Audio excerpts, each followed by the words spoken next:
અનંત ઉપકારી અનંત કલ્યાણને કરનારા વાત્સલ્ય વસાવનારા તારક તીર્થંકર શ્રવણ ભગવાન મહાવીર મહારાજાનું શાસન પામીને આપણા સૌનું એકમાત્ર કર્તવ્ય હોય તો અનાદિકાળથી બંધાયેલી આપણી જાતને વહેલી તકે મુક્ત કરવી, તમામ પ્રકારના બંધનમાંથી, પછી એ કર્મનું બંધન હોય કે વ્યસનનું બંધન હોય, એ તમામે તમામ બંધનમાંથી છુટકારો મેળવવો એ જ આપણું અંગત કર્તવ્ય છે.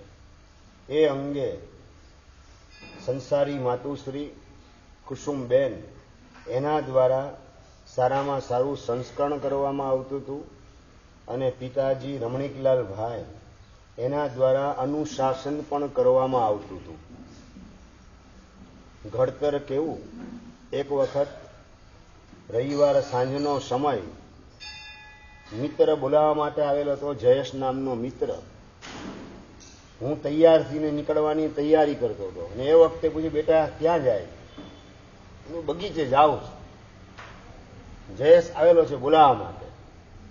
અને એ વખતે આંખમાંથી આંસુ પાડતા પાડતા, બેટા આ ચોમાસી 14નો દિવસ પ્રતિક્રમણ કરવા તો જતો નથી, પણ લીલોતરી ખૂંદવાનું પાપ કરીશ આ 14ના દિવસે. બોલતા બોલતા એમની આંખમાંથી દળ દળ દળ આંસુ નીકળતા ગયા. અને એ વખતે એમને આંસુને જોઈ આપણે દીકરાને કડકાઈથી જેટલું સમજાવીએ સંદીપભાઈ, એનાથી એ સુધરે કે સમજે તેવી શક્યતા નથી. હૃદય દ્રાવક વાણી અને આંખમાંથી નીકળતા આંસુ એની જે અસર થાય એ કડકાઈની અસર એવી થતી નથી. આંખમાંથી નીકળતા આંસુ કે બેટા ચોમાસી 14ના પ્રતિકોણ તો કરવા નથી જતો, પણ બગીચામાં લીલોતરી ખૂંદવાનું પાપ કરીશ. અને એમના આંસુને જોઈને ત્યાં ને ત્યાં જ, ના મમ્મી, હું લીલોતરી ખૂંદવાનું નહીં કરું, હું બગીચાની બહાર ટાવર છે એની નીચે બેસી અને ગીત સાંભળીશ, હું અંદર નહીં જાઉં, તું ચિંતા નહીં કર, તું રડતી નહીં. આ ઘડતર માટેની એમની સતત જાગૃતિ, અંદરમાં કોઈ ખરાબ સંસ્કાર ન પડે એ માટે સતત સાવધાન રહેતા હતા. અને આવી એમની જાગૃતિ હોવા છતાં પણ, સંસ્કરણ હોવા છતાં પણ મારા તરફથી રિસ્પોન્સ મળવાના બદલે બરોડા ગયા પછી બાજી આખી બગડી ગઈ. પરંતુ અજીતભાઈ મળ્યા અને અજીતભાઈના કારણે પાછી ઉતરેલી ગાડી પાટા ઉપરથી ઉતરી ગઈ, તે પાછી ધીમે ધીમે પાટા ઉપર ચડવા માંડી. અને એમને પ્રેરણા કરી પાયો નાખવાની, અને વર્ધમાન તપનો પાયો સાધ્વી પ્રવીણા શ્રીજી મહારાજ એમની નિશ્રામાં પચખાણ લઈને નાખ્યો. ખબર નથી મને કે આ સાધ્વીજી ભગવાન શાસન સમ્રાટ નેમિ શ્રી મહારાજના સમુદાયના, જેમની આ પાસે અત્યારે હું પચખાણ લઉં છું આંબેલનું ઉપવાસનું, એ જ સાધ્વીજી ભગવંતને દીક્ષા લીધા પછી અમદાવાદની અંદર જૈન સોસાયટીમાં અંતિમ નિર્યામણા કરાવવાનો લાભ મને મળવાનો છે એવી એ વખતે મને કોઈ કલ્પના નથી. પણ એવો ઋણાનુબંધ પ્રભુની કૃપાથી ગોઠવાયો કે અમદાવાદમાં એમની અંતિમ અવસ્થા વખતે હું દીક્ષા પછી હાજર હતો અને એમના નિર્યામણા માટે એમના સાધ્વીજી ભગવંતો મને બોલાવવા માટે આવ્યા. અને નિર્યામણા લગભગ કલાક સવા કલાક સુધી એમને કરાવવાનો લાભ મળ્યો. મેં યાદ પણ અપાવી કે ઓળખો છો પેલો નરેશ નામનો છોકરો બરોડા, શ્રી સોસાયટીમાં તમારું ચોમાસું હતું અને તમે પાયો એને નંખાવેલો હતો, એ જ હું છું. એ યાદ કરાવ્યું. અત્યંત પ્રસન્ન થયા હતા. આવા કોઈકને કોઈક ઋણાનું બંધો શાસનના માર્ગે આપણે ઉત્તમ વ્યક્તિઓની સાથે ગોઠવીએ તો એનાથી આપણો પણ વિકાસ થતો જાય. ઈચ્છીએ મંગલ પારકું હોય મંગલ આપણું. એમણે પાયો નખાવાની પ્રેરણા કરી, મને આગળ વધાર્યો અને મને એને નિર્યામણા કરાવવાનો લાભ મળ્યો. એમનું પણ અંતિમ અવસ્થાનું મહામંગલ નિર્યામણા રૂપે એ ઓટોમેટિક એમણે એ વખતે બુકિંગ કરાવી દીધું હશે. એમને પણ કલ્પના નહીં હોય હરેશભાઈ, મને પણ કલ્પના નથી.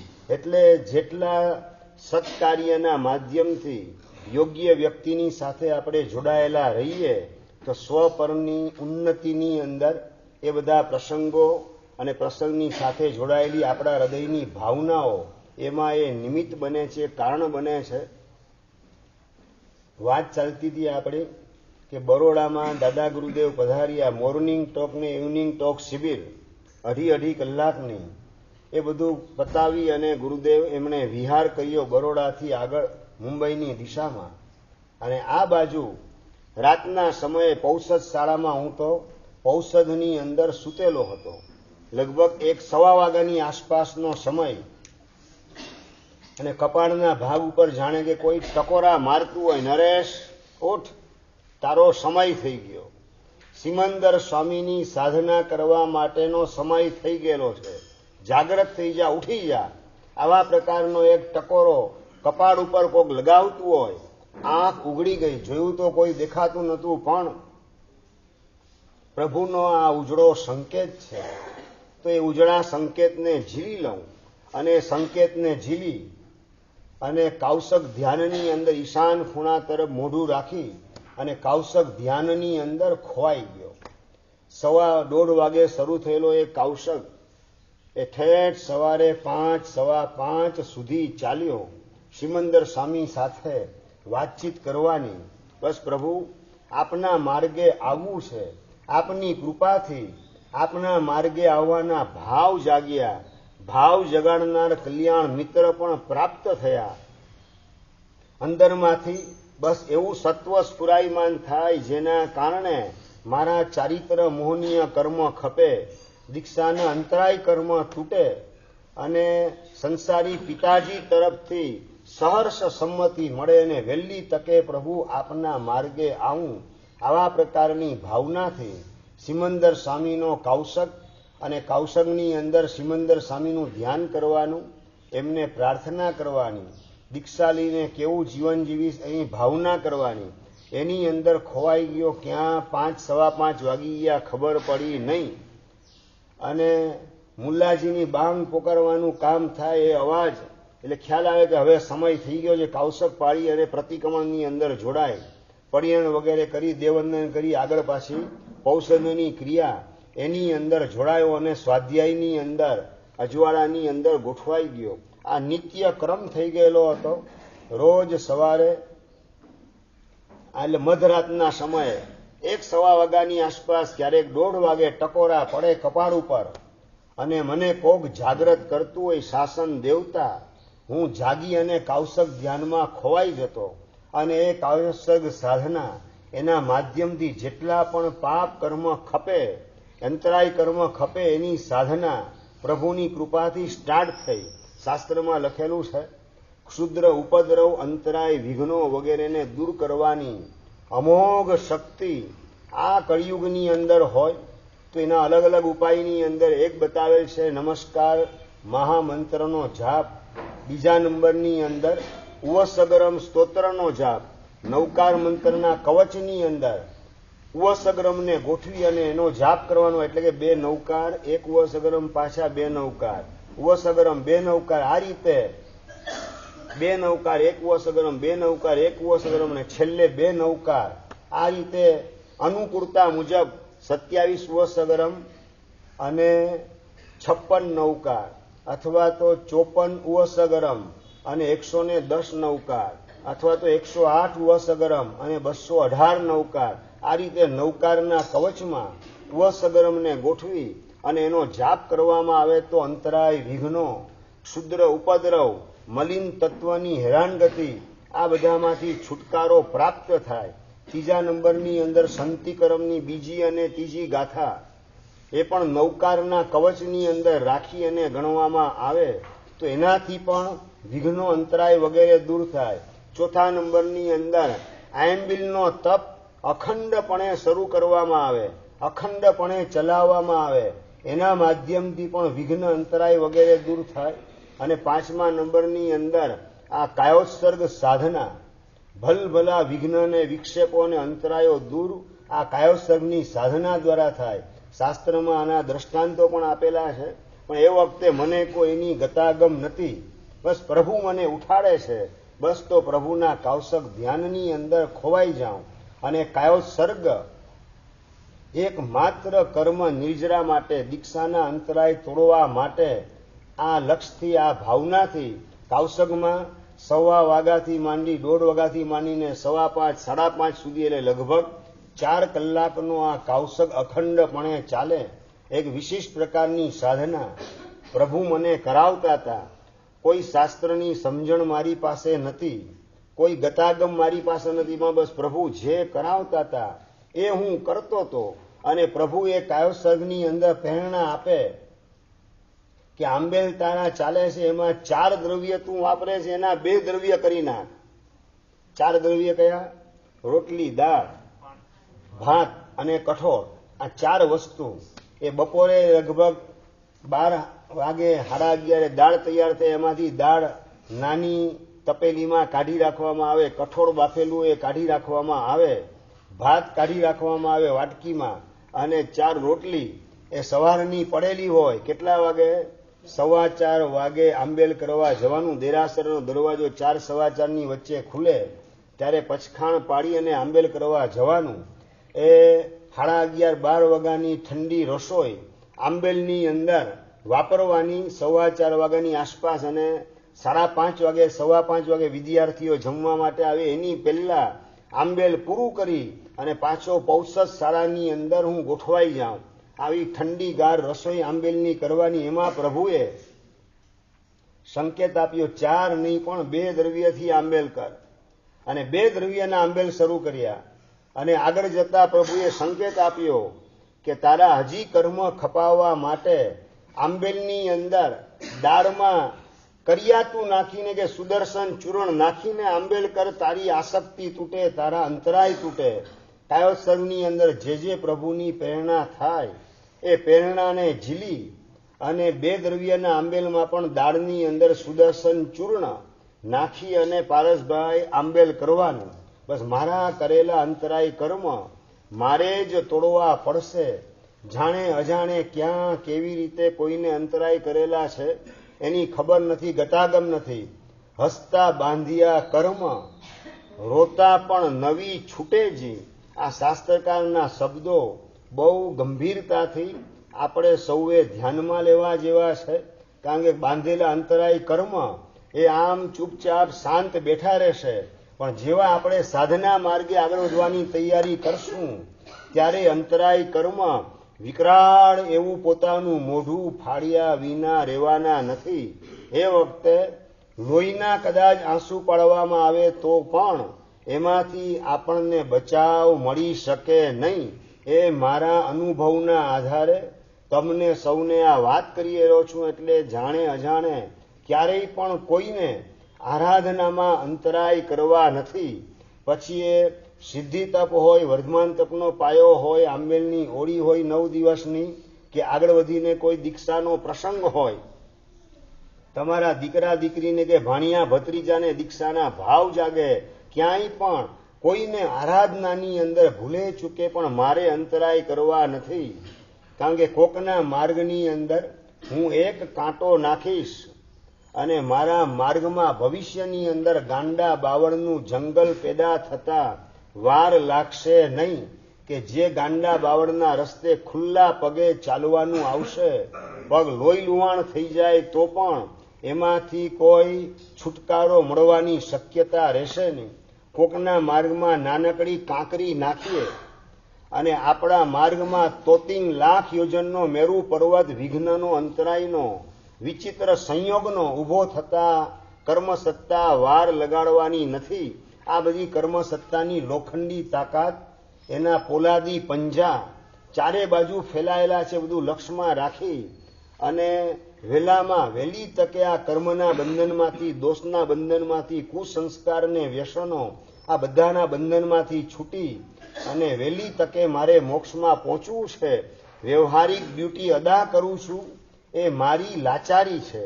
કર્મનો ઉદય છે માટે વ્યવહારિક ડ્યુટી અદા કરવી પડે છે. અને પરમાત્મા શીપમાં નંબર લગાવવા માટે મળેલો માનવનો ભવ માત્ર 2 છોકરાના બાપ બનીને પૂરો કરવો પડે છે. વેપારી તરીકે કે નોકર ચાકર તરીકે જિંદગી મારે પૂરી કરવી પડે છે. એ મારી લાચારી છે, કમજોરી છે. પ્રભુની આજ્ઞા 8 વર્ષની ઉંમરે સંયમના સ્વીકારની આજ્ઞા પાડી હોત તો આ બધી લાચારી મજબૂરી મારે ભોગવવી પડી ના હોત. આવા પ્રકારની અંદરની વેદનાપૂર્વક સંસારની ડ્યુટી અદા કરતા કરતા ધર્મ આરાધનાની તક મળે તો મારે ઝીલી લેવી છે ને બીજા ધર્મમાં આગળ વધતા હોય તો અંતરાય ભૂલે ચૂકે કરવા નથી. કોઈની ધર્મ પ્રવૃત્તિ જોઈને ઠઠ્ઠા મસ્કરી પણ મારે કરવી નથી. આવા પ્રકારનો અંદરમાં સંકલ્પ કરવાની આવશ્યકતા છે. સુદર્શન ચૂર્ણ દાળમાં નાખી, તુવેરની દાળમાં સુદર્શન ચૂર્ણને રોટલી બોળી અને આંબેલ કરવાનું, બસ આ રીતે પણ મારા અંતરાય તૂટતા હોય અને દીક્ષા મળતી હોય તો પ્રભુ મને મંજૂર છે. આવી ઉંમર કેટલી હશે? ઉંમર 17 વર્ષની. 17 વર્ષ આંબેલ થાય? આંબેલ પ્રભુની કૃપાથી થાય. મેં કર્યા નથી, પ્રભુએ બધું કરાવ્યું છે, પ્રભુએ બધું સુજાડ્યું છે. મારી કોઈ એવી હેસિયત નથી. પ્રભુએ જ ઘરમાંથી સંસારી બા હતા એમણે કાઢી મૂક્યો. રાવણનું પૂતળું બાળીને જોતો જઈને આવ્યો, રવાના થા, મારા ઘરમાં રહેવાનું નથી. એ વખતે બીજે ક્યાંય જવાના બદલે ઉપાશ્રયમાં જવાનું સૂઝ્યું. એ પણ પ્રભુની કૃપા. બાકી આડાવડા કોક સ્થાનમાં પહોંચી ગયો તો શું થાત એની પણ કલ્પના થઈ શકે નહીં. અને બાએ આવું જે અનુશાસન કર્યું એ પણ મારા ઉપરની પ્રભુની કૃપા હતી કે એમણે આવું અનુશાસન કર્યું જેના કારણે વધુ પડતી ગાડી આડાઅવડા કુંડાળાની અંદર ખોવાઈ ન જાય અને અમૂલ્ય જીવન વેડફાઈ ન જાય. એટલે એમણે અનુશાસન કર્યું એ પણ પ્રભુની મારા ઉપરની એક પ્રકારની કૃપા દ્રષ્ટિ હતી. એવું અંતરથી સ્વીકાર ભાવ આવે તો જ મોક્ષ માર્ગે આગળ વધી શકાય. તમારે પણ તમારા સંતાનનું યોગ્ય રીતે અનુશાસન કરવું જોઈએ, જેના કારણે એ મોબાઈલના વ્યસનની અંદર કે પાન પરાગ ગુટકાના વ્યસનની અંદર કે કોઈ પાપ મિત્રના કુસંગની અંદર પોતાનું જીવન બરબાદ કરી ના બેસે. ગંદા વિડીયો જોવા વગેરેની અંદર પોતાના શરીરનું ધોવાણ, મનની સદભાવનાનું પણ ધોવાણ અને આત્માની અંદર માત્ર પાપની ગંદકી ભેગી કરવાની, વાસનાની ગંદકી મનના ગોડાઉનમાં ભેગી કરવાની, આ બધા પ્રકારના કોઈક આડાઅવડા કુંડાળામાં તમારા સંતાનો ફસાઈ ન જાય એ જોવાની માતા પિતા તરીકે કે દાદા દાદી તરીકે તમારી જવાબદારી અદા કરવામાં પીછેહટ બિલકુલ કરવા જેવી નથી. 50 વર્ષ પહેલાનો જે કાળ હતો એના કરતાં તો અત્યારે ઘણું બધું સ્તર નીચે ઉતરી ગયેલું છે, બહુ ખખડી ગયેલું છે. અત્યારે અનુશાસન તમે કરવા જાઓ તો રિસ્પોન્સ કેટલો મળે એ પણ બહુ $1,00,000નો ગંભીર પ્રશ્ન છે. પણ પ્રભુની કૃપાથી બધું મારું ગાડું મોક્ષ માર્ગે ધીમે ધીમે ધીમે આગળ વધતું હતું. એટલે આંબેલ સુદર્શન ચૂર્ણ નાખીને થાય તો કે બસ પ્રભુની કૃપાથી થાય. અને પ્રભુ મને સુજાડે છે ને પ્રભુ જે સુજાડે એ બધું કરવા માટે આઈ એમ ડ્યુટી બાઉન્ડ. આવા પ્રકારનો એક સ્વીકાર ભાવ આપણે રાખવાનો છે. પ્રભુ સદવિચાર નથી મોકલતા એમ નહીં. દરેકના અંતઃકરણના કોઈ ખૂણાની અંદર પરમાત્માનો વાસ હોય છે અને એમાંથી જ ખોટું કંઈક કરતા હોઈએ ત્યારે this is wrong, something is wrong, આવા પ્રકારનો અવાજ આવતો હોય છે.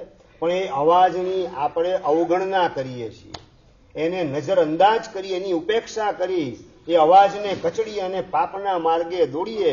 એટલે ધીમે ધીમે અવાજ સંભળાતો બંધ થતો જાય અને પછી હૈયું કઠોર ને નઠોર બની પાપના માર્ગની અંદર એવું અટવાય કે અનંતકાળની રખડપટ્ટી સિવાય બીજું કશું બચે નહીં. એટલે પ્રભુનો જે કંઈ પણ અવાજ સંભળાય, સદવિચાર અંતરમાંથી ઉગે, બસ એનો અમલ કરવા માટે હું બંધાયેલો છું. આવો એક સ્વીકાર ભાવ રાખો તો મોક્ષ માર્ગ તમારા માટે ખુલ્લો થઈ જાય. આપણે સારો વિચાર આવે ને શું કરીએ સંદીપભાઈ? આ બધું અત્યારના કાળમાં થોડું શક્ય છે. આ બધું અત્યારે કરવાની થોડી જરૂરત છે. હવે પાયો અત્યારે નાખવાની થોડી આવશ્યકતા છે. રાજનભાઈ શું વિચાર આવે? એમ થાય હજી 60 વર્ષ ને 70 વર્ષની ઉંમરે કરશું. અત્યારે આ બધું કરવાની શું જરૂરત છે? આ અંદરમાં આપણે શું કરીએ? ગલ્લા તલ્લા કરીએ.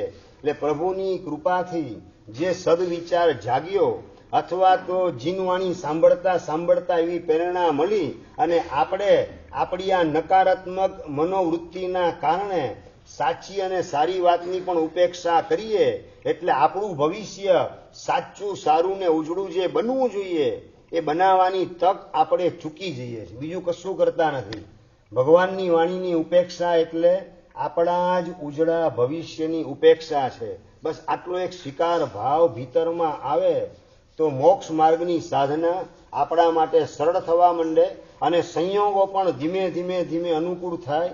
અને કદાચ કર્મ વાંકા હોવાના કારણે સંયોગ અનુકૂળ ન થાય તો પણ એ પ્રતિકૂળ સંયોગની અંદર આપણા આત્મામાં સત્વ એવું સ્ફરાયમાન થાય કે પ્રતિકૂળતાઓને ગણકાર્યા વગર સાધનાના માર્ગે આપણે આગળ વધી શકીએ પ્રભુની કૃપાથી.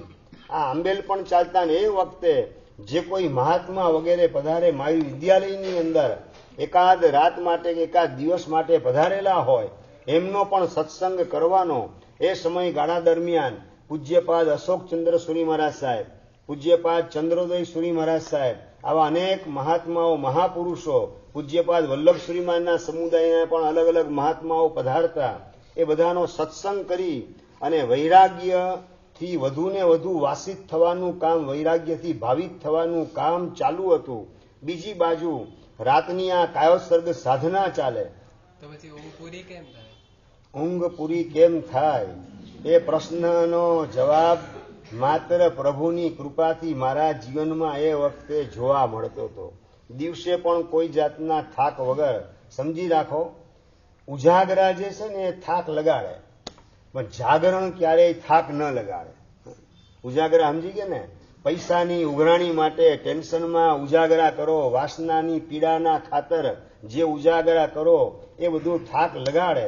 પણ આત્મ જાગરણ આત્મ ભાવનાથી આત્માની ઉન્નતિ થાય એ લક્ષી વિચારણાથી જાગૃતિ કરવામાં આવે, જાગવામાં આવે તો થાક બાક લાગે નહીં.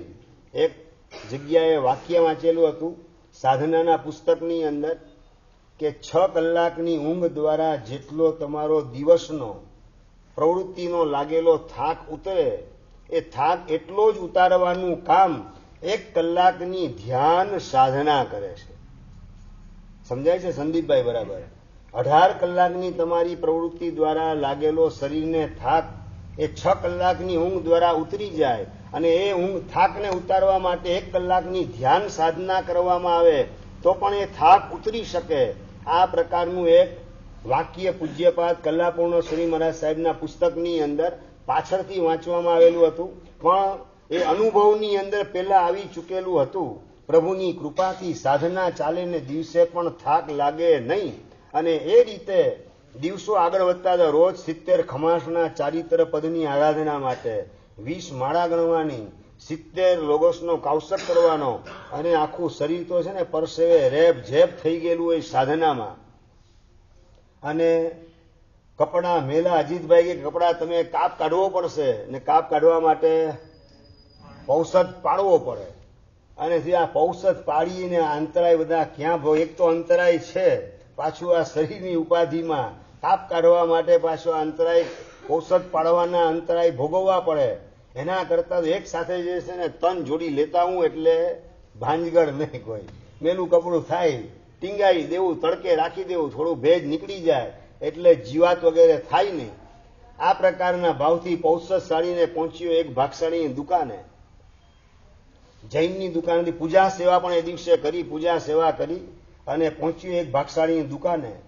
અને દુકાને ગયો અને ધોતી ખેસ એ સારી ક્વોલિટીના જોઈએ છે અને 3 જોડી પસંદ કરી અલગ અલગ. એ 3 જોડી પસંદ કરી. પૂછ્યું કેટલો ભાવ? હરેશભાઈ તમે કઈ રીતે પૂછો? પેલા ભાવ પૂછીને પછી નક્કી કરો શું લેવું કે શું ન લેવું. નક્કી કરી લીધું આ જોડી લેવી છે ધોતી ખેસ. 3 જોડી સામાયિક માટેની પસંદ કરી. બોલો શું ભાવ, આની કિંમત શું? અને એ વખતે મારા કપાળ ઉપર એલો ચાંદલો વગેરે જોયો અને જાની શેરીની અંદર અવારનવાર મહાત્મા પધારે તો પૌષધ કરવા ત્યાં જતો હતો એટલે પૌષધમાં પણ મને જેમણે જોયેલ એ ભાગશાળી એ જ વેપારી હતા. મને ખબર નહીં પણ મને સહજ પૂછ્યું વંદિતું આવડે છે? હા વંદિતું આવડે છે. 26મી ગાથા કઈ? કંદપે કુક્કઈએ મોહરી અહી ગરણ ભોગ અહી રતે દંડમી અનઠાએ તૈયમી ગુણવયે નિંદે. આ ગાથા બોલ્યો, આ ત્રણેય જોડ તમે લઈ જાઓ એમને ફ્રીની અંદર. એવા પણ શ્રાવકો હતા શિરીષભાઈ કે યોગ્ય જીવની યોગ્ય રીતે કેમ કદર કરવી એની કળા એની પાસે હોય. ભગવાનનું શાસન કેવું જયવંતું છે. આ બધા પ્રસંગોના માધ્યમથી આપણે પણ આપણા સ્તરને કઈ કઈ રીતે કેવા કેવા સંયોગમાં ઊંચકી શકાય એ બધું વિચારવાનું છે, માત્ર સાંભળવાનું નથી. હિરેલભાઈ, અંદરમાંથી આપણે પણ આવા સંયોગ આવે તો આપણે આ રીતે પ્રોત્સાહન આપવાનું કામ યોગ્ય જીવને અવસરે કરવું છે. આવી તક મને મળે તો હવે હું ગુમાવીશ નહીં. આવો ભાવ સાંભળતા સાંભળતા કરતા જાવ ને એ બીજનું વાવેતર થાય દર્શનભાઈ. અને બીજ ક્યારે વિશાળ વટ વૃક્ષ થઈને ઉગી નીકળે આપણા જીવનમાં એની આપણને કોઈ કલ્પના આવી શકે નહીં. તન જોડી મેં કીધું કે ના જે થાય પૈસા લઈ લો ના. આ તમને જોયા છે જાની શેરીની અંદર ઘણીવાર પૌષદમાં વ્યાખ્યાન વગેરે સાંભળવા માટે આવો છો. અને ચોસઠપોરી પૌષદની અંદર પણ તમે હતા, હું પણ હતો. મને ખબર નથી કે ભાગશાળી ચોસઠપોરી પૌષદમાં હતા. એ બોલ્યા ત્યારે મને ખબર પડી. ચોસઠપોરી પૌષદની અંદર 28 કરેલી હતી જાની શેરીની અંદર. કોલેજમાં દાખલ થઈ ગઈ MS યુનિવર્સિટીની અંદર. પછી પૌષદ જ્યારે પર્યુષણ આવ્યા એ વખતે જાની શેરી પૌષદ કરવા માટે ગયેલો હતો. ચોસઠપોરી પૌષદમાં લગભગ 20-25 જેટલા આરાધકો હતા ને એમની સાથે પૌષદમાં જોડાયેલો. પૌષદની અંદર કોઈની સાથે લપન ચપ્પણની હું ભલો અને મારી સાધના ભલી વ્યાખ્યાન સાંભળવાનું. બાકીના સમયમાં ભગવાનની ભક્તિ કરવા માટે બાજુની નરસિંહજીની પોળ વગેરે ત્યાં પહોંચી અને ભગવાનની દાદા પાર્શ્વનાથ પરમાત્મા એની ભક્તિની અંદર જોડાઈ જવાનું, ખોવાઈ જવાનું. પહેલા ભાગશાળીએ મને યાદ કર્યું, મેં તમને જાની શેરીની અંદર પર્યુષણમાં પણ પૌષદની અંદર જોયેલા છે. હું પણ 64 પૌષદમાં તમારી સાથે હતો. અને તમે આ રીતે મેં તો વંદિતું કઈ 26મી ગાથા કહીને 28મી ગાથા કહીને 15મી કહી એ રીતે મેં ગોખેલું નહોતું. પણ સહજ મેં 2 વિભાગ કરેલા. 50 ગાથા કઈ રીતે યાદ રાખવી એ 2 વિભાગ કઈ. 1 થી 25 ગાથાનું એક સૂત્ર, 26 થી 50 ગાથાનું બીજું સૂત્ર. એ લોગસ ને પુખરવતી ને સિદ્ધાંત અલગ અલગ સૂત્ર છે ને, એમાં અલગ અલગ સૂત્ર છે એમ કરીને મનમાં સેટ કર્યું. એક સૂત્ર પૂરું થયું, હવે બીજું સૂત્ર શરૂ થાય છે કે જેના કારણે 50 ગાથાનો હાવ માથે ચડી ન જાય એ રીતે અજીતભાઈએ ટેકનિક આપેલી હતી. એ મુજબ આ વંદિતું સૂત્ર 2 વિભાગમાં મેં સેટ કરેલું. એટલે 26મી ગાથા તો મને નવું સૂત્ર જ છે એની પહેલી ગાથા એ તરીકે મને ઉપસ્થિત હતી. અને પ્રશ્ન યોગાનુયોગ 26મી ગાથાનો પૂછાયો. એમાં મારી આવડતને હોશિયારી નથી, પણ આ પ્રસંગ બન્યો અને અંદરમાં પ્રભુના શાસન પ્રત્યેનો અહોભાવ અને આદર ભાવ બળવાન થવા માંડે કે જીન શાસન કેવું જયવંતું છે. આ રીતે મુમુક્ષુઓની કદર કરનારા શ્રાવકો પણ આ કાળમાં વિદ્યમાન છે. અને પછી તો બસ હવે કાપ બાપ કાઢવાની માથાકૂટ ગઈ. હવે તો અઠવાડિયા સુધી એક ધોતિયું, પછી મેલું થઈ જાય તો બીજું ધોતિયું, ત્રીજું ધોતિયું, 4 મહિનો થાય ત્યાં સુધી હવે કોઈ એક ધોતિયું જૂનું તો હતું જ. એટલે મહિના સુધી હવે કાપ કાઢવાનો કોઈ પ્રસંગ આવે નહીં. અને મારી પૌષદની સાધના આ રીતે આગળ વધતી જાય. રાતના સમયે રોજ અજીતભાઈ વગેરે 2-3 કલ્યાણ મિત્રો આવે, ક્યારેક એકલા અજીતભાઈ આવે અને મને પ્રેરણા પ્રોત્સાહન આપવાનું કામ કરે. જે કંઈ પોતે વિચારેલું હોય, તત્વ ચિંતન કરેલું હોય એ બધું મારી આગળ રજૂ કરે. અને ગમતાનો કરીએ ગુલાલ એ ન્યાયથી મને પોતાની ગમતી વાતો સંભળાવી અને મારો વૈરાગ્ય વધુ મજબૂત કરવાનું કામ કરે. આ સંસારની અંદર એક દિવસ પણ રહી શકાય એવું નથી. બહુ જોખમ છે. ભયમ વર્ધતે. અને સહજ રીતે મેં અજીતભાઈને પ્રશ્ન કર્યો કે અજીતભાઈ, તમે આટલી સરસ મજાની મને પ્રેરણા કરો છો, આપની કૃપાથી જ આટલો હું આગળ વધ્યો. અજીતભાઈ, એવું ન બને આપણે બંને સાથે દીક્ષા લઈએ? સહજ મનમાં ભાવ જાગ્યો અને અજીતભાઈને વાત કરીને એ વખતે જેવી વાત કરીને દળ દળ દળ આંસુ એમની આંખમાંથી ટપકવા માંડ્યા કે મારા કોઈ એવા અંતરાય કર્મ છે જેના કારણે ઘરની અંદર અમે 5 મેમ્બર, માતા પિતા અને 2 બેન નાની અને મોટો ભાઈ તરીકે હું, એક બેન 7 વર્ષ નાની, બીજી બેન 10 વર્ષ નાની. અને પિતાજી મહેતાજી તરીકે નામું લખવાનું કામ વર્ષો સુધી કર્યું. અને નામું લખતા લખતા એકાઉન્ટન્ટ તરીકેની ડ્યુટી અદા કરતા કરતા બંને આંખની રોશની સંપૂર્ણપણે 2 વર્ષ પહેલા જ એની ખલાસ થઈ ગયેલી છે. પેન્શનના આધારે ઘર ચાલે છે. મારા ઉપર જ સમગ્ર પરિવારની જવાબદારી છે. માતા પિતાની જવાબદારી અને 2 બહેનની જવાબદારી. એક બેન 7 વર્ષ નાની, બીજી બેન 10 વર્ષ નાની. અને ઈચ્છા ન હોવા છતાં પણ સંસારના બંધનની અંદર મારે અટવાવું પડશે. રડતા રડતા પોતાની હકીકત એમણે મને જે રજૂ કરી અને મને ખ્યાલ આવ્યો કે હો, ભગવાનની તો મારા ઉપર ઘણી કૃપા છે કે આ રીતે મને લોખંડની સ્ટીલની ફ્રેમની અંદર ફિટ કરવાનું કામ કર્મ સત્તાએ કરેલું નથી. આર્થિક સંયોગો ઘરની અંદર ઘણા ઉજળા છે. આમના જેવા સંયોગો હોત તો કદાચ મારે પણ વ્યવહારિક દ્રષ્ટિએ પણ આ સંસારની અંદર જોડાવવું પડે, પીસાવવું પડે. અને નંબર 2, આ તમારો સંસાર એની અંદર અજીતભાઈ જેવા કદાચ આ અંજારમાં રહેતા હોય, ભરતભાઈ, અને એમની એક નાની બેન 10 વર્ષ નાની, બીજી 7 વર્ષ નાની. એટલે કે 35 વર્ષની ઉંમરે પહોંચે ત્યારે એની નાની બેન લગ્ન કરવાને યોગ્ય બને, એનું આમ ઠેકાણું પડે કે ના પડે? અશોકભાઈ જવાબ જોઈએ. મોટો ભાઈ 35 વર્ષનો વાંઢો હોય તો નાની બેન 25 વર્ષની હોય, એનું ઠેકાણું પડે કે ન પડે તમારા સમાજમાં? વિનીતભાઈ, ઠેકાણું પડે કે ના પડે? ભરતભાઈ, જવાબ જોઈએ કે 35 વર્ષનો ભાઈ છે ને ઠેકાણું નથી પડ્યું. હાલું કંઈક ને કંઈક દાળમાં કાણું લાગે છે, કંઈક અપલખણ લાગે છે. એને ભાઈ આવો છે તો બેન પણ એવી જ હશે. કયા વિચાર કયા ચાલે? હિરેનભાઈ બોલો, તમે કયા સમાજની અંદર તમે જીવો છો ને કેવા વિચારો એને તમે પોષવાનું કામ કરો છો? કંઈક પણ જોવા મળે એટલે નેગેટિવ વિચાર આવે કે પોઝિટિવ વિચાર આવે? એને ભાઈની દીક્ષાની ભાવના હશે માટે એ કુંવારો રહ્યો છે અને બેનની જવાબદારી પતે, મા બાપની જવાબદારી પતે, પછી દીક્ષાના માર્ગે આગળ વધીશ એવા પ્રકારના ભાવથી એ બ્રહ્મચર્ય પાડે છે. આવો વિચાર શિરીષભાઈ તમારા મનમાં ઉગે કે ના ઉગે? સંદીપભાઈ, ન ઉગે. એટલે નેગેટિવ વિચાર ઉગાડવા દ્વારા આપણે આપણા જ ભવિષ્યને નેગેટિવ બનાવીએ છીએ. એવી પણ સમજણ ખરી કે નહીં? દિર્ગેશભાઈ, બધું હવે જ લાવવું છે. ત્યારે હવે આવશે તો રાજી હું.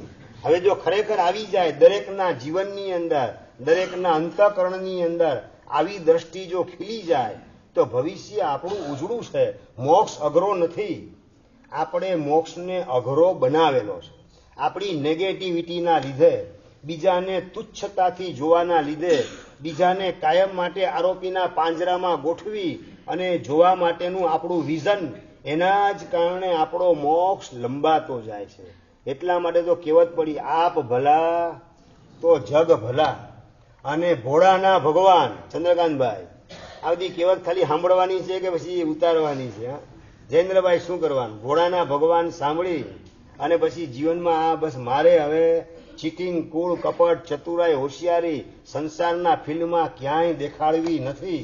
પૈસા ભેગા કરવા કે બીજાને ફસાવવા માટે મારી બુદ્ધિનો ભૂલે ચૂકે પણ ઉપયોગ કરવો નથી. અને આ જો ઉપયોગ કરીશ, દુરુપયોગ કરીશ બુદ્ધિનો, તો એની સજા મારે એકલ પંડે જ ભોગવવી પડશે. અને એ વખતે સજામાં ઘટાડો થાય તેવી શક્યતા રહેવાની નથી. આ બધી સમજણ જેટલી આપણે ચોખ્ખી કરીએ તો મન ક્યારેય પણ પ્રલોભનમાં અટવાય નહીં. અને એ પ્રલોભનનું પાપ પોષવા માટે બુદ્ધિ ક્યારેય ખોટા માર્ગે ચાલે નહીં. સાચો માર્ગ છોડવા માટે આ ભીતરથી તૈયાર થઈએ નહીં. જે કંઈ તકલીફ પડે સન્માર્ગે ચાલવાની અંદર, એ તકલીફ ભોગવીને પણ સાચો રસ્તો, સારો રસ્તો મારે છોડવો નથી. પ્રભુની આજ્ઞાને મારે તોડવી નથી. જેટલા આવા પરિણામ ભીતરમાં ડેવલપ કરેલા હશે એટલું ભવિષ્ય ઉજળું થશે. સમાજનું ચિત્ર અજીતભાઈના મગજમાં એકદમ ક્લિયર હતું. મને તો આવી કોઈ ગતાગમ એ વખતે નથી, પણ અજીતભાઈએ મને સહજ રીતે વાત કરી કે કદાચ બ્રહ્મચર્યની હું પ્રતિજ્ઞા લઈ લઉં મને સંસાર માનવા માટેના કોઈ અભરખા મનમાં જાગતા નથી. પરંતુ જો હું બ્રહ્મચર્યની પ્રતિજ્ઞા લઈ લઉં તો આ 32 ને 35 વર્ષની મારી ઉંમર હોય, બેન પરણવા લાયક થાય, પણ એનું ઠેકાણું આ સમાજમાં પડે નહીં. માટે મારે પરાણે ગ્રહસ્થાશ્રમ માનવો પડે. એવા પ્રકારના કોઈક અંતરાય કર્મ બાંધીને હું આવેલો છું. રડતી આંખે કન્ફેશન મારી સમક્ષ એમણે કર્યું અને એમની વેદના જોઈ અને અંદરમાં હું હલી ગયો કે કર્મ કેવી રીતે જીવોને આમ સ્ટીલની ને પોલાદની ફ્રેમની અંદર ફિટ કરી દે. આમથી તેમ જરાય જીવ ખસી શકે નહીં. સંસાર ગમતો હોય ને એવી સ્થિતિ હોય તો જાજો વાંધો નથી, પણ સંસાર પ્રત્યેનો વૈરાગ્ય ભાવ હોય તો પીડા કેટલી એ આત્મા ભોગવતો હોય એ તો ઘાયલ કી ગત ઘાયલ જાણે. એ જે વેદના અનુભવે એને ખ્યાલ આવે કે વૈરાગ્ય ભાવ જાગ્યા પછી આવા પ્રકારના સંયોગની અંદર કર્મ સત્તાએ ગોઠવેલ છે. પોતાની જ જૂની કોઈક ભૂલનો ભોગવટો આ રીતે આ ભવમાં આવેલો છે, જેના કારણે આખો એ માનવ ભવ આ રીતે પસાર કરી દેવાનો લગ્નના બંધનમાં બંધાઈને એવા પ્રકારની પરિસ્થિતિ ભવિષ્યમાં આપણી સર્જાય નહીં. એ માટે અંદરમાં સતત જાગ્રત રહેવાનું છે. પ્રભુને અવારનવાર પ્રાર્થના કરવી કે પ્રભુ, એક પણ ભવની અંદર લગ્ન કરવાની મજબૂરી મને ક્યારેય પણ ના હોજો. મોક્ષ જ્યારે મારી પાત્રતા પ્રગટે ત્યારે તું આપજે, પણ જ્યાં સુધી મોક્ષ ન મળે ત્યાં સુધી વચગાળાના એક પણ ભવની અંદર સંસાર માનવાની મજબૂરી ઊભી ન થાય, સંસાર માનવાનું પ્રલોભન મને સતાવી ન જાય, હઠીલી વાસનાની પજવણી મને થાય નહીં. એટલી કૃપા મારા ઉપર વરસાવજે તો આપની નજીક પહોંચવાનું સૌભાગ્ય વહેલી તકે ઉદયમાં આવશે. આવી અંતરથી હમદર્દીપૂર્વક સંવેદનાપૂર્વક જેટલી પ્રભુને પ્રાર્થના કરીએ એના ઊંડા બીજ આત્માની ભૂમિમાં એવા વવાતા જાય કે નજીકના ભવની અંદર ઉગ્યા વિના રહે નહીં અને સડસડાટ મોક્ષ માર્ગે આત્મા આગળ વધી જાય. આ જગતમાં આવી અને પોતાનું કામ કરી અને અલોપ થઈ જાય, જગતમાંથી સિદ્ધ શિલામાં ગોઠવાઈ જાય. આપણે આ જ એકમાત્ર આપણું કાર્ય કરવાનું છે. અજીતભાઈ એના સત્સંગમાં આવ્યા પછી, એમના સાનિધ્યમાં આવ્યા પછી કર્મનો કેવો પ્રભાવ હોય છે કે વૈરાગ્ય ભાવના ઝળહળતી હોવા છતાં પણ કર્મ સત્તાએ એને સ્ટીલની ફ્રેમમાં ફિટ કરી દીધેલ છે. મેં મિચ્છામી દુક્કડમ માગ્યું કે તમને આ પ્રશ્ન પૂછીને દુઃખી કર્યા બદલ મિચ્છામી દુક્કડમ હવે ક્યારેય આવો પ્રશ્ન હું કરીશ નહીં. બસ મારા રિલેટેડ જે કંઈ પ્રશ્ન હશે, જિજ્ઞાસા હશે એ કરીશ. આપણા જીવન સંબંધી હવે આવી કોઈ પણ પ્રકારની પૃચ્છા નહીં કરું. આ રીતે એમને માફી માગી અને બાહેંધરી આપી અને હું પણ કર્મના ગણિતને વિચારવામાં લાગી ગયો. કેવા કેવા કર્મ એમને પણ નડે છે, મને પણ નડે છે. અલગ અલગ સ્વરૂપે કર્મ પોતાનો હિસાબ વસૂલ કરે છે અને કર્મ સત્તાનો સિદ્ધાંત છે તમે સાધના આરાધના જે કંઈ કરી એની ગિફ્ટ હું તમને પછી આપીશ, પણ જે કંઈ પહેલા ભૂલ કરેલી હશે એની પેનલ્ટી સૌથી પહેલામાં પહેલી વસૂલ કરીશ. આ કર્મ સત્તાનો સિદ્ધાંત એ લક્ષમાં રાખી અને પેનલ્ટી ચૂકવવી ન પડે માટે બંધ સમય ચિત્ત ચેતીએ ઉદયે સો સંતાપ એ અંદરમાં જાગૃતિ રાખવાની છે. અને નંબર 2, પેનલ્ટી ચૂકવવાની આવે ત્યારે આર્ત ધ્યાન કરવાના બદલે, રૌદ્ર ધ્યાન કરવાના બદલે, આપણી તકલીફમાં બીજાને ગુનેગાર માનવાના બદલે મારી પેલાની જે ભૂલનો આ ભોગવટો આવ્યો એ બદલ મિચ્છામી દુક્કડમ, હવે આવી ભૂલ હું કદાપી કરીશ નહીં. એવા પ્રકારનો અંદરનો સંકલ્પ, એ ભાવ જેટલો અંદરમાં મજબૂત થાય, ઘૂંટાતો જાય, તેમ તેમ કર્મનો ઝપાટા બંધ નિકાલ થતો જાય. અજીતભાઈની પ્રેરણાથી, ઔષધની આરાધના અને એમાં સિમંદર સ્વામીની કૃપા દ્રષ્ટિથી રાતના 1:15 વાગે શરૂ થતી કાયોસર્ગની સાધના અને એમ કરતા કરતા લગભગ 10 મહિના જેટલો સમય પૂરો થઈ ગયો. અજીતભાઈ એક દિવસ મને વાત કરી કે બીકોમની ફર્સ્ટ યરની ફાઇનલ એક્ઝામની ડેટ ડિક્લેર થઈ ગઈ છે, આજથી 17 દિવસ પછી એક્ઝામ છે. સાંભળી મેં કલ્પના નથી કરી કે આવા શબ્દ મારે સાંભળવા પડશે. કોલેજમાં તો કોઈ દિવસ પગ મૂકેલો જ નહોતો. એડમિશન ખાલી મેળવવા માટે ગયો તો એટલું જ. એ ક્લાસ એટેન્ડ કર્યા નહોતા, એક પણ પીરિયડ મેં ભરેલો નહોતો. કોલેજનું શું વાતાવરણ છે ખબર નથી. અને અજીતભાઈ કહે કે એટલા માટે તમને કહું છું કે આવતીકાલે પૌષદ પાડીને એક દિવસ છે ને કોલેજમાં તમે જઈ આવો. કેવું વાતાવરણ છે, શું છે, અને તમારે એક્ઝામ આપવી પડશે. એના માટે ચોપડા ભલે ખરીદવા ન હોય, અતુલ જે છે ને એના ચોપડા, એ સબ્જેક્ટ એક વાંચતો હોય, બીજા ચોપડા ખાલી પડ્યા એ વાંચીને તમે તમારી રીતે થોડી તૈયારી કરજો. કારણ કે જો પાસ નહીં થાવ તો રહેવા નહીં મળે. મારી વિદ્યાલયમાં રહેવા ન મળે, અને અહીંયા જો રહેવા ન મળે તો પછી ઘરે જવું પડે કમ્પલસરી. અને ઘરે ગયા પછી તો તમને ખબર છે વાતાવરણ કેવું છે. એટલે 17 દિવસની વાર છે. એટલે હવે મારા મનમાં વિચાર કે પૌષદ વગેરે પાડી તમને પૌષદ પાડવાનો હું આદેશ કરતો નથી, પણ સંયોગ એવા છે કે ભાઈ કુછ ખોકર પાના હે, કુછ પાકર ખોના હે.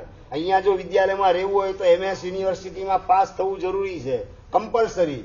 અને એમાં પાસ થવા માટે પૌષદ પાડીને આ તમારે થોડી મહેનત કરવી જરૂરી છે. 15 દિવસ મહેનત કરી લો પછી વાંધો નહીં આવે. પાસિંગ માર્ક તો તમારે આવી જશે, અને પાસિંગ માર્ક આવે એટલે વિદ્યાલયમાંથી કોઈ કાઢી શકશે નહીં. આટલી એબસન્ટ હોય તો પછી પાસ જ ના થાય. કોલેજમાં પ્રેઝન્ટથી પુરાતી જ નથી હોતી. કોલેજ બધું એમ ને આમ જ ચાલતું હોય છે. કોલેજની દુનિયા આખી જુદી છે, સ્કૂલની દુનિયા આખી જુદી છે. પરેશ, મહેશ, યોગેશ બોલે ને તો પરેશ ન હોય ને તો મહેશ યસ યસ બોલે રાખતો, આખી પુરાય રાખતો. ક્યાં માસ્ટર ને ખબર કે આ પરેશ આ છે કે આ મહેશ આ છે. ક્યાં બધી દુનિયા આખી જુદી છે. અને કોલેજની વ્યાખ્યા તો ખબર હોય ને કે where is no knowledge called college. સમજાઈ ગયું બરાબર? આવા પ્રકારની દુનિયામાં ક્યાં પગ મૂકવા છે. ભગવાનની કૃપાથી એનાથી અલિપ્ત રહેવાની મને અનુકૂળતા મળી, તે પૌષદની સાધના થઈ. પણ અજીતભાઈએ જયારે વાત કરી કે હવે પૌષદ પાડવો પડશે, 15 દિવસ થોડીક તૈયારી કરી લો, જાતે જેટલા સબ્જેક્ટ વંચાય વાંચી, અને મૂંઝવણ હોય તો અતુલભાઈને પૂછી લેજો. અતુલભાઈ એમને પણ મારી પાસે લાવ્યા. બીજે દિવસે પૌષદ મેં પાડ્યો. કોલેજે જવાનું તો એની સાથે જ જવાનું હતું. અતુલભાઈના ઉપકાર મારા ઉપર હતા. બેંક એકાઉન્ટ મને આવડતું નહોતું, એને મને શીખડાવેલું હતું. અને પ્રભુની કૃપાથી એ 12મા ધોરણની અંદર પ્રિલિમની એક્ઝામ વખતે એમને બેંક સિલક મેળ હજી બરાબર એમાં હાથ બેસતો નહોતો. બેંક સિલક મેળ મેં એને શીખડાવેલો હતો. એકાઉન્ટ મને એમણે શીખડાવેલું હતું. એટલે આ રીતે અતુલભાઈ હતા. એને મને કીધું કે વાંધો નહીં, મને જે તમને ન સમજણ પડે એ મને પૂછજો, હું તમને ટૂંકમાં સમજાવી દઈશ, સબ્જેક્ટ તમારો ક્લિયર થઈ જશે. પણ 15 દિવસ તો વ્યવસ્થિત મહેનત કરી લેજો, જેના કારણે કમસે કમ પાસ થઈ જવાય તો નેક્સ્ટ યર 1 વર્ષ સુધી રોકાય. અહીંયા રોકાવા મળે તો પછી આગળનું કામ તમારું સરળ થાય. અજીતભાઈની આ ભાવના એ મુજબ પૌષદ પાડી અતુલભાઈ એની સાથે MS યુનિવર્સિટી પહોંચ્યો. પણ MS યુનિવર્સિટીમાં પગ મૂક્યોને જે વાતાવરણ હતું કોમર્સ ફેકલ્ટીની અંદર, જે છોકરા છોકરી વચ્ચે ઠઠ્ઠા મસ્કરી વગેરે, એકબીજાના ખભે હાથ રાખીને ચાલવાનું અને ગંદા શબ્દો બોલવાના, આ બધું વાતાવરણ જોયું અને હું અંદરથી હલી ગયો. અને વાતાવરણ એન્ટ્રી વખતનું વાતાવરણ, ચાલુ ક્લાસે પણ મજાક મસ્તીનું વાતાવરણ કોમર્સ ફેકલ્ટીની અંદર, અને જોઈને માત્ર એક પીરિયડ ભરી અને હું નીકળી ગયો. પીરિયડ એક જ ભરીને હું રિટર્ન થઈ ગયો. અને આવીને અજીતભાઈને વાત કરી કે વાતાવરણ તો એવું છે કે ત્યાં ભૂલે ચૂકે પગ મુકાય નહીં. આપણા ભાવ પ્રાણ ખલાસ થયા વિના રહે નહીં. એવા વાતાવરણની અંદર શા માટે સામે ચાલીને આપણી જાતને હોમવા માટે જવું? મારે પરીક્ષા આપવી નથી, પરીક્ષાની તૈયારી કરવી નથી, તો પછી રહેશો કઈ રીતે? અહીંયા પાસ નહીં થાવ તો રહેવા નહીં મળે. મેં કીધું હવે રહેવું છે કોને અહીંયા વિદ્યાલયમાં? આમે તમારું આ છેલ્લું વર્ષ છે, તમે પણ આવતા વર્ષે અહીંયા નથી. આપનું છેલ્લું વર્ષ તો મારું પણ આ છેલ્લું વર્ષ. પરીક્ષા નથી આપી, ઘરે વાત કરી દઉં, ઘરે જશો તો પછી તમને ખબર છે ને. મેં કીધું હવે પ્રભુની કૃપાથી વૈરાગ્યનો કિલ્લો એટલો મજબૂત બની ગયેલો છે કે એની એક કાંકરી પણ કોઈ ખેરવી શકે તેમ નથી. હવે સંકલ્પ મારો મજબૂત થઈ ગયો. અને સિમંદર સ્વામીની સાધનાના પ્રતાપે બસ ભગવાન મને સાચવે છે, ભગવાન મને સંભાળે છે, ભગવાન મને સંભળાવવાનું પણ કામ કરે છે. દિવ્ય વાણી પ્રભુની મને કાવસંગમાં સંભળાય. આ બધું પ્રભુની કૃપાથી. પ્રભુ જ્યારે મને પૂરેપૂરો આટલો રિસ્પોન્સ આપે તો પછી મારે કોઈની ચિંતા કરવાની જરૂરત નથી. ઘરે જઈશ તો પણ મારું ઠેકાણું પડી જશે, હું ટકી રહીશ. રજા મળે કે ન મળે મને ખબર નથી, પણ હું ટકી જઈશ. મારી વૈરાગીને ભાવના એ જરાય ડગમગતી થશે નહીં, એની મને પૂરેપૂરી ખાતરી છે. આવી મેં રજૂઆત કરી અજીતભાઈની પાસે.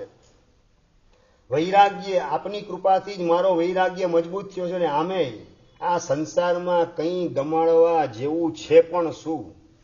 આપણી અંદરમાં પડેલી મલિન વાસનાના કારણે ન ગમાડવા જેવું પણ આપણને ગમી જાય છે. હકીકતે એ ગમાડવા જેવું કશું છે નહીં. પ્રભુની કૃપાથી આ બધું સમજાયું છે. એટલે હવે સંસારનો કોઈ પદાર્થ મને આકર્ષી શકે કે મારા વૈરાગ્યને તોડી શકે એ વાતમાં મને કોઈ શક્યતા અત્યારે દેખાતી નથી. એટલે હવે હું ઘરે વાત કરી દઉં, પાછી દીક્ષાની રજૂઆત કરું અને પછી લઈ જાય મને ઘરે, તો પણ ત્યાં જઈ અને હું મારી સાધનાની અંદર ટકી રહીશ. આ રીતે અજીતભાઈને વાત કરી અને અજીતભાઈએ પણ અલગ અલગ રીતે મને પ્રશ્ન પૂછીને મારી પરીક્ષા કરી. સારું. અને ટપાલ લખી, કુરિયર દ્વારા ટપાલ મોકલી ઘરે કે મારી તો પહેલા પણ દીક્ષાની ભાવના હતી, પાછી ફરીથી, અને હવે પણ દીક્ષાની જ ભાવના છે. ભલે સાયન્સમાંથી કોમર્સ લાઈન મેં પકડી, MS ના બદલે CA થવાનો પ્લાન, MS નો પ્લાન એ પણ મારો સક્સેસ થશે ને CA નો પ્લાન પણ મારો સક્સેસ થશે. હરેશભાઈ કઈ રીતે? હા, MS નો પ્લાન એ સક્સેસ થશે ને CA થવાનો પ્લાન એ સક્સેસ થશે મારો. અરે MS એટલે મહારાજ સાહેબ, સમજાય? MS એટલે મહારાજ સાહેબ ને CA એટલે કે ચારિત્ર આરાધના. CA એટલે ચારિત્ર, C અને આરાધના, એટલે એ CA નો પ્લાન એ સક્સેસ થશે ને MS નો પ્લાન પણ સક્સેસ થશે ભગવાનની કૃપાથી. મને સંસારમાં કોઈ રસ નથી. માત્ર મારો સમય અંતરાય કર્મના નિવારણનો સમય પાસ કરવા માટે અહીંયા રહ્યો હતો. બાકી મારે તો દીક્ષા જ લેવી છે. આવા પ્રકારનો પત્ર ઘરે લખ્યો, કુરિયર દ્વારા મોકલ્યો અને ત્રીજે દિવસે સંસારી કાકા હાજર થઈ ગયા. આ ખ્યાલ જ હતો કે શું રિઝલ્ટ આનું આવવાનું છે અને એનું રિઝલ્ટ સ્વીકારવાની પૂરેપૂરી તૈયારી હતી. પત્ર લઈને જ આવેલા હતા. આ કાગળ તે લખ્યો? મેં કીધું હા, મેં જ લખેલો છે. દીક્ષાની પાછી વાત? મેં કીધું કે હા દીક્ષા, હવે ભાવ પાક્કો છે, ચાલ ઘરે પપ્પા બોલાવે છે. સારું. વિદ્યાલયમાંથી સામાન વગેરે લઈ અને સીધો વડોદરાથી વેરાવળ, અને વેરાવળ આવ્યા પછી તમે સમજી શકો છો કે શું હાલત થાય. ટાટિયા ધ્રુજે, હવે મજબૂત થઈ ગયા હતા, ધ્રુજે નહીં. માર પડે બોલો, પણ ટાટિયા હવે ધ્રુજે નહીં.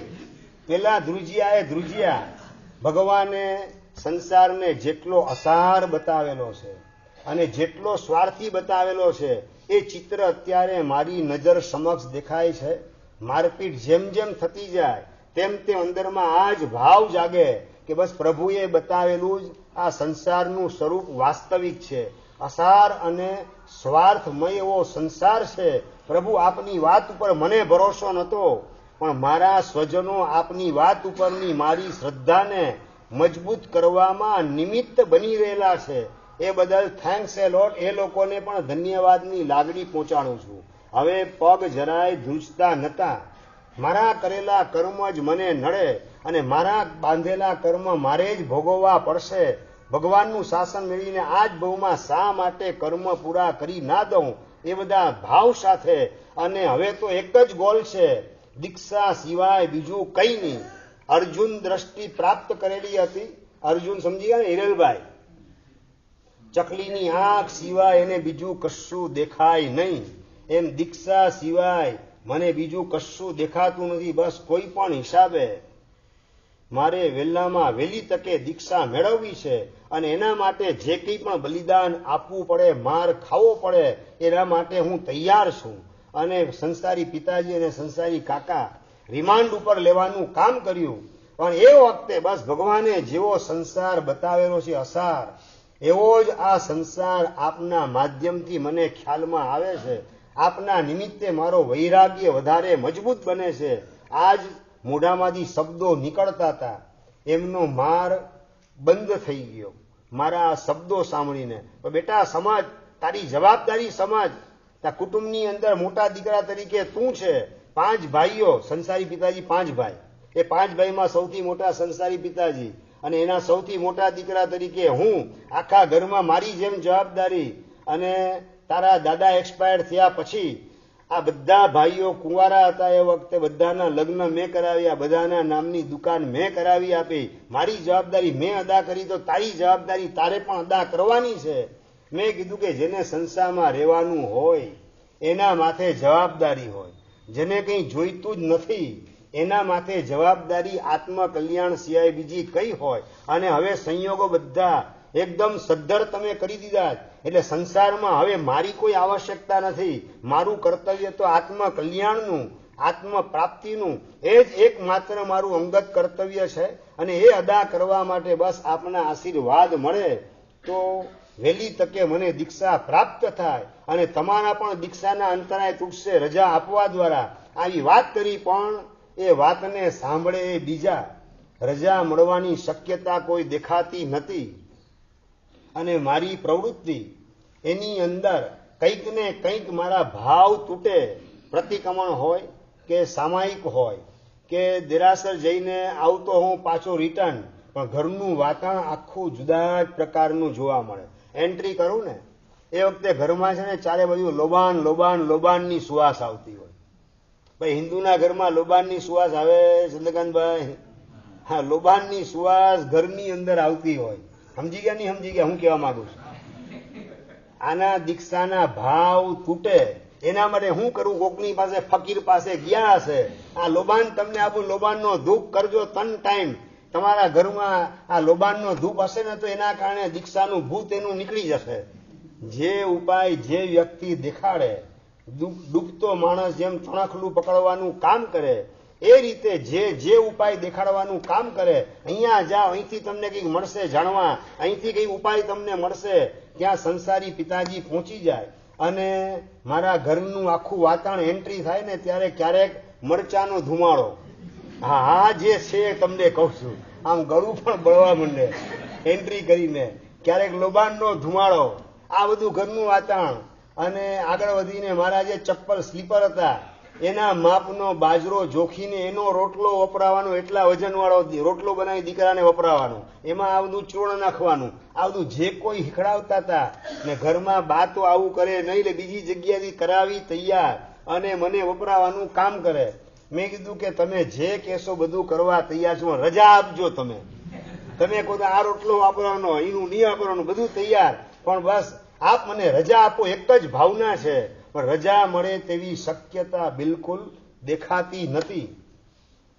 અને એ વખતે વાતાવરણ ઘરનું એકમાત્ર ચર્ચા હોય તો દીક્ષા લેવાની નહીં, અને એના નિમિત્તે સાધુ ભગવંતોની પણ નેગેટિવ વાતો, સાચી ખોટી, એ ઘરની અંદર મારી સમક્ષ રજૂ કરવાનું કામ પિતાજીના માધ્યમથી થાય. પિતાજીના 2 મિત્રો શશીભાઈ ને વસંતભાઈ, એમના માધ્યમથી પણ આ જ રજૂઆત થાય. ઓલા સમુદાયને આ મહારાજ હતા એને આમ કર્યું ને આમ કર્યું ને તેમ કર્યું, એ માત્ર નેગેટિવ સાચી ખોટી વાતો મારી પાસે રજૂ કરી. અને પિતાજી, બેટા જો સાંભળ, તું જે રસ્તે જવા માંગે છે ત્યાં જોખમ કેટલું છે સમજી જા. હજી આ અનુભવી વ્યક્તિ બોલે છે. અને આ બધી વાતો સાંભળીને મારા ભાવ તૂટે એના પ્રયત્ન ચાલુ હતા. પણ સૌએ જીવા કર્મ વશ, દરેક જીવ કર્મને આધીન છે. કોણે શું ભૂલ કરી એની નિંદા કરવાના બદલે પિતાજી હું આવી ભૂલ હું નહીં કરું, બસ એટલો બોધપાઠ આ પ્રસંગમાંથી હું લઉં છું. આ સિવાયનું બધું હું ઓસિરાવું છું. આટલી જ વાત મારા મોઢે થતી હતી. ગમે એટલી નેગેટિવ વાત કરે પણ એમાં સાધુ સંસ્થા પ્રત્યેનો અભાવ, દુર્ભાવ કે અણગમો અંદરમાં ઊભો ન થાય એની પૂરેપૂરી જાગૃતિ રાખતો હતો. અને એ વખતે પ્રસંગ આવ્યો અચાનક. મારા સંસારી કાકા, જે ભરત કાકા કે જેણે મને તમાચા માર્યા હતા, એમના લગ્નનો દિવસ આવ્યો. ઘરમાંથી મારા ઉપર રિસ્ટ્રિક્શન સતત હતું, અને એના કારણે આમથી તેમ બિલકુલ ખસી શકાય નહીં. વૈશાખ ચૈત્ર મહિને કોલેજની એક્ઝામ હતી. એ એક્ઝામ આપ્યા વિના હું વહેલો 15 દિવસ આવી ગયો. વૈશાખ મહિને ઘરમાં લગ્નનો પ્રસંગ, ને લગ્ન પ્રસંગની ધમાલને દિલ્હી સ્મૃતિ હોલની અંદર સંસારી કાકાના લગ્નનો પ્રસંગ રેલવે સ્ટેશન પાસે. અને એ વખતે જોયું કે આના સિવાય બીજો કોઈ અવસર મને નહીં મળે. શેના માટે ભરતભાઈ? ઘરમાંથી ભાગવા માટે. હા, દીક્ષા લગ્નની ધમાલમાં બધા ગોઠવાયેલા છે. આ સિવાય તો બીજો ચાન્સ મારા પર એટલું રિસ્ટ્રિક્શન હતું, વોચ ગોઠવાયેલી હતી કે હું ભાગી શકું તેવી શક્યતા નથી. એટલે એક જ ચાન્સ છે કે આ લગ્ન પ્રસંગે બધા ધમાલમાં છે. કાકાના લગ્ન પ્રસંગે ખાલી મોઢું દેખાડી દીધું, હાજર થઈ ગયો ને જો બધા દિલીપ સ્મૃતિ હોલની અંદર છે. સંસારી બાને કીધેલું હતું કે હું આજે ભાગી જવાનો છું. કપડાની થેલી ઘરે તૈયાર રાખેલી હતી. બધું થેલી લઈ અને ઘર ચાવી પણ મેં લઈ લીધી બા પાસેથી. થેલી લઈ પાછું તાળું મારીને ચાવી બાજુમાં બાર પાનવાળો એને આપી દીધી કે ઘરેથી કોઈ આવે તો આ ચાવી ઘરની આપી દેજો. અને સીધો ત્યાંથી હું નીકળી અને પહોંચ્યો ક્યાં, કઈ જગ્યાએ જવાનું? તો ગુરુદેવ એ વખતે શંખેશ્વર મહાતીર્થની અંદર બિરાજમાન હતા. દાદા ગુરુદેવ ભુવનમાનું સુરીશ્વરજી મહારાજ સાહેબ.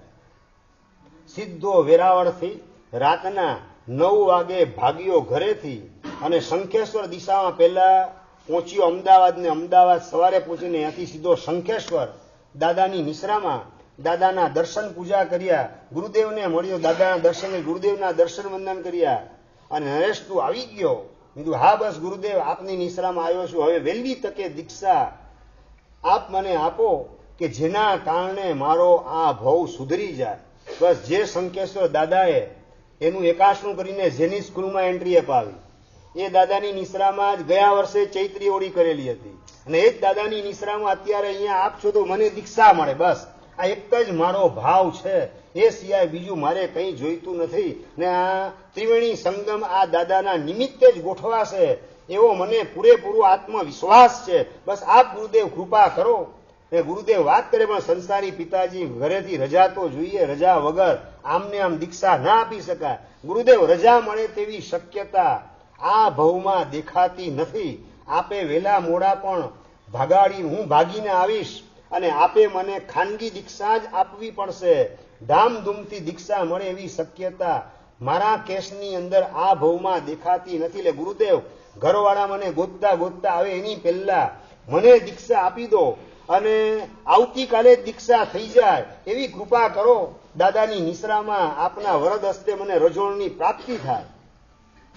પણ દીક્ષાના અંતરાય તું કહે રજા મળે એમ નથી લાગતી. તો અંતરાય તોડવા માટે પૌષધ કરવા પડે. ગુરુદેવ બરોડા પૌષધ શાળામાં પૌષધ 10 મહિના સુધી કરેલા છે.